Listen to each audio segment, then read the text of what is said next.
Assalamualaikum dan selamat sejahtera. Pertama-tama bagi pihak PAS, saya ucapkan terima kasih kepada semua rakan-rakan media yang datang untuk membuat liputan kepada muktamar PAS yang diadakan, dan kita mempersilakan semua kalangan media untuk membuat liputan dengan seluasnya. Walaupun kita ketahui bahawa yang disia itu tak banyak, namun kita tetap beri peluang. Itu bukan hak saudara. Saudara menjalankan tugas dengan sebaik-baiknya, dan kita buka ruang untuk bertugas untuk melihat sendiri perjalanan muktamar PAS. Dan kita telah selesai menjalani muktamar Dewan Ulama Pemuda dan Muslimat, dan telah selesai membuat pemilihan semalam dan berjalan dengan lancar. Dan saya sangat berpuas hati dengan pihak Suruhanjaya Pemilihan PAS yang dipengerusi oleh Datuk Abdul Halim Abdul Rahman, dan anggota-anggotanya telah menjalankan tugas dengan baik dalam pemilihan ketiga-tiga dewan tersebut, dan berjalan dengan lancar. Dan petang ini insya-Allah akan dilangsungkan pula pemilihan pusat, dan besok kita akan umumkan keputusan insya-Allah. Datuk Seri, saya nak tanya, dalam ucapan Datuk Seri tadi, Datuk Seri banyak menyentuh atau fokus kepada mempersiapkan PAS untuk pilihan raya umum yang akan datang.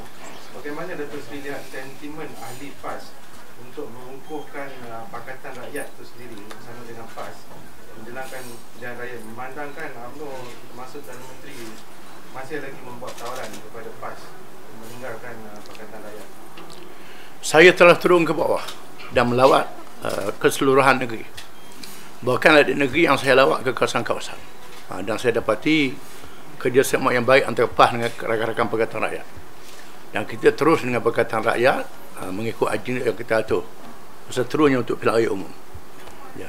Ada harapan kerjasama dengan UMNO? Kerjasama untuk bergabung pilihan raya berpakat itu tak ada.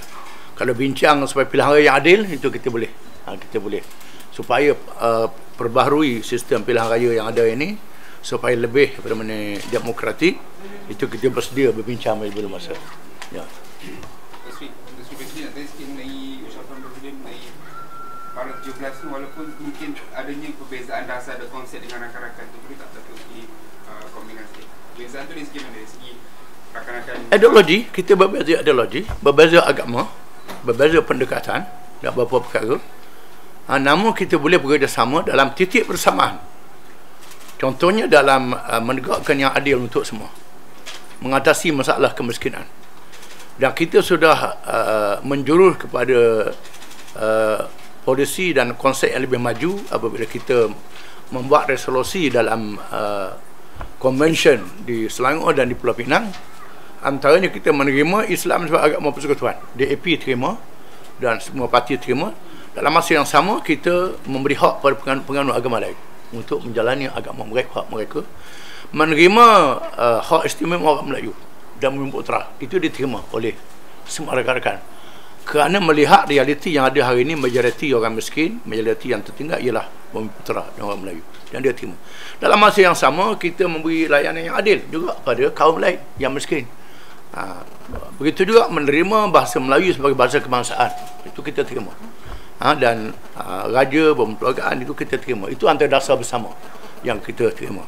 Masalah semayang lain, kita lain semayang, dia lain semayang, halal haram itu lain lah. Itu hak dia lah. Itu. Ya. Datuk Seri, jika PAS memang tegas dalam kerjasama dengan UMNO, dirian tegas menafikan kerjasama, kenapa setiap kali ada tawaran begini? Itu kena tanya UMNO mengapa dia tahu, dia susah sangat ke memerlukan pertolongan PAS. Adakah PAS dianggap dia tak tegas? Kita boleh kerjasama. Contohnya dalam isu Palestin. Isu Palestin kita sama, menentang Israel, menentang keganasan Yahudi di Gaza, kita bersama. Bahkan kita bersama dalam projek kapal. Kapal untuk kemanusiaan, kita sama. Tapi bukan Skopje itu kapal tu. Kapal lah. Marmara. Marmara itu kita sama.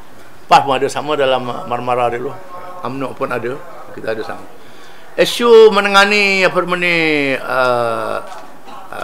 anti nuklear, kita sama-sama dulu kena. Isu apa namanya ekonomi negara, menangani masalah kita menyertai MAPIN, itu pun kena. Itu isu dalam negeri. Ya.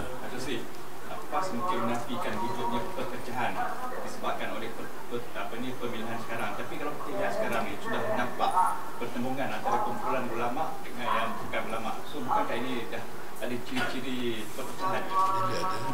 Wujudnya kumpulan ni sejak PAS ditubuhkan. Kalau dia baca ucapan saya tadi, dalam PAS bukan sahaja Haji Ahmad Tuan Hussein, dalam PAS juga Dr. Haji Abbas.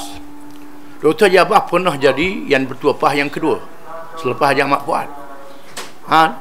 PAS juga ada Datuk Asri, PAS juga ada Aminuddin Makri, Profesor Ahmad Ibrahim, Datuk Abu Samad, SUK Negeri Pahang, pernah jadi Perusahaan PAS Negeri Pahang.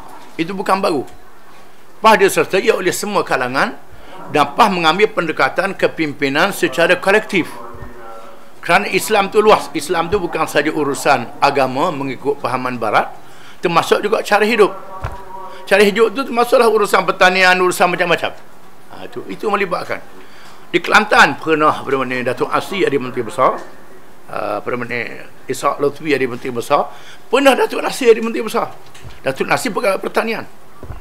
Pernah dalam Esko di Selangor, contohnya Dr. Hasan Ali, ada Dr. Halimah, ada Iskandar, di Kedah pula lain dia cara dia.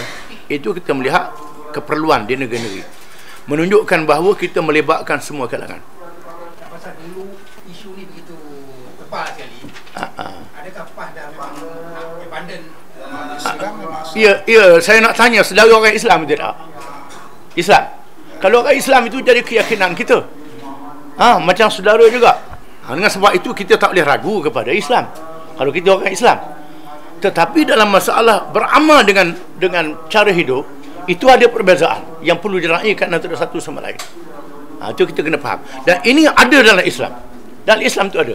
Dan sebab itu pihak kalangan DAP dia melihat sendiri kerjasama kita dengan mereka. Masa semayang kita semayang, kita kata judi haram, arak haram. DAP kata dia boleh minum arak, kita tak boleh larang dia. Tak boleh larang dia. Kita bukan macam setengah kalangan Barisan Nasional pergi minum arak sama. Kita tidak. Itu beza. Kasar lah kita sebut tu pergi minum sama tu. Memang tahulah kita tidak begitu. Dan ini mereka lihat sendiri bagaimana perbezaan kita dengan Barisan Nasional. Sikit yang soalan sama ada abandon Islamic State. Ya. Itu istilah je. Kita belum tiba masanya. Apa yang penting pelaksanaan. Kalau letak je nama saja tak laksana, tak ada faedah. Kita mulakan dengan pelaksanaan itu. Negara berkebajikan itu ada dalam Islam, dalam Quran pun ada. Negara berkebajikan. Macam mana pemilihan kali ini boleh memperkuatkan parti dalam nak menghadapi pilihan raya? Itu dinilai oleh para perwakilan.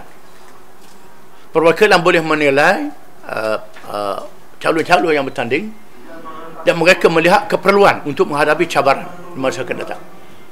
Apa yang menarik, kamu lihat sendiri dalam pemilihan muslimat, pemilihan pemuda dan ulama, walaupun ada perubahan, tetapi kita tidak berpecah.